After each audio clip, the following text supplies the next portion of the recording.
Perkenalkan, nama saya Intan Nata Ramadhani dengan IPM 25020600029. Saya akan menjelaskan artikel yang berjudul Teori Kekacauan Karir.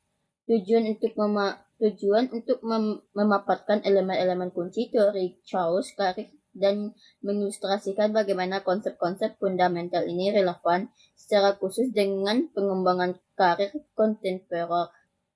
Pendekatan tradisional terhadap pengembangan karir biasanya bertujuan memahami atribut-atribut utama seseorang dan kemudian mencocokkannya dengan lingkungan yang kompatibel atau kongruen. Sebagian besar kemungkinan hasilnya dalam konteks pengembangan karir.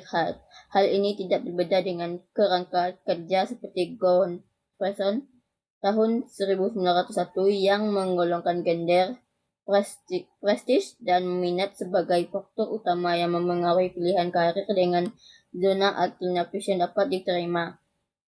Terdapat pengaruh terbatas dari faktor kebetulan. Morrison pada tahun 1994 menemukan bahwa sekelompok orang dengan kode Belanda yang serupa mengalami divergensi dalam jalur karir mereka seiring waktu dengan yang tidak dapat diprediksi dari deskripsi asli tipe Belanda mereka. Singkatnya, apa yang telah kami gambarkan dalam analogi bola pingpong merupakan sistem kompleks atau karena mengandung elemen-elemen kunci sistem kacau. Karir dipenuhi oleh orang tua, konteks sosial dan lingkungan, gender, usia, iklim politik dan ekonomi, minat, kemampuan geografis, dan banyak yang lainnya. Dalam konteks konseling, konselor karir harus mempertimbangkan kompleksitas ini dan mendorong klien untuk merenungkan berbagai pengaruh dalam hidup mereka.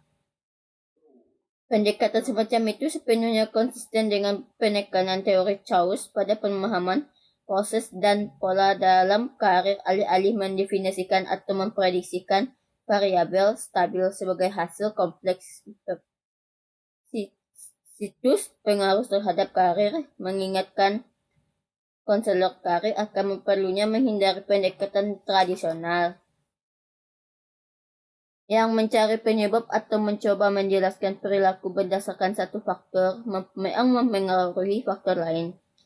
Sebaliknya, konselor harus melihat setiap klien secara keseluruhan dan kemudian membantu klien memahami pola dan proses dalam kehidupannya. Konselor tidak boleh mencoba menyempitkan percakapan hanya pada topik yang berkaitan dengan karir.